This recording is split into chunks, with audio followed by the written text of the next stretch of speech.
முருகப்பெருமானோட பக்தர்களா இருக்கிற எல்லாருமே வாழ்நாள்ல ஒரு தடவையாவது இந்த முருகனை எல்லாம் தரிசனம் பண்ணணும்னு நினைச்சுக்கிட்டு இருப்பாங்க. ஆனா அது எல்லாருக்கும் நடக்காது.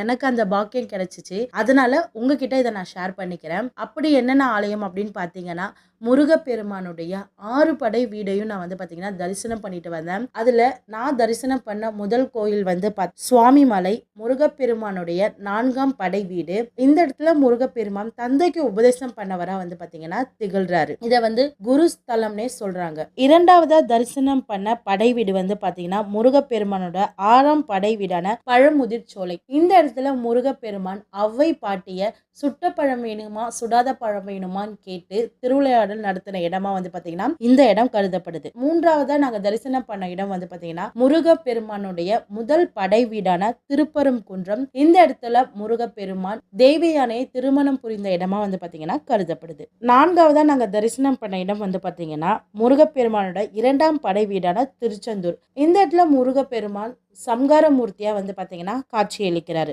நாங்க 5ஆவதா தரிசனம் பண்ண படை வீடு பார்த்தீங்கன்னா முருகப்பெருமானோட 3ஆம் படை வீடான பழனி. இந்த இடத்துல முருகப்பெருமான் தண்டாயுதபாணியா பார்த்தீங்கன்னா காட்சி அளிக்கிறாரு. நாங்க 6ஆவதா தரிசனம் பண்ண இடம் பார்த்தீங்கன்னா முருகப்பெருமானுடைய 5ஆம் படையான திருத்தணிகை. இந்த இடத்துல முருகப்பெருமான் வள்ளிய திருமணம் புரிந்திருக்காரு. இப்படி 6 படைகள்லையும் தன்னோட திருவிளையாடல்களை நடத்தி பக்தர்களுக்கு காட்சி அளிச்சிருக்காரு. இந்த 6 படையும் நான் ஒரு சில தரிசனம் பண்ணது ரொம்ப மகிழ்ச்சியா கருதுறேன். இந்த மகிழ்ச்சி இந்த வீடியோ பார்க்குற எல்லா பக்தர்களுக்கும் கிடைக்கணும்னு சொல்லிட்டு நான் இந்த முருகப்பெருமானை வேண்டிக்கிறேன். நன்றி.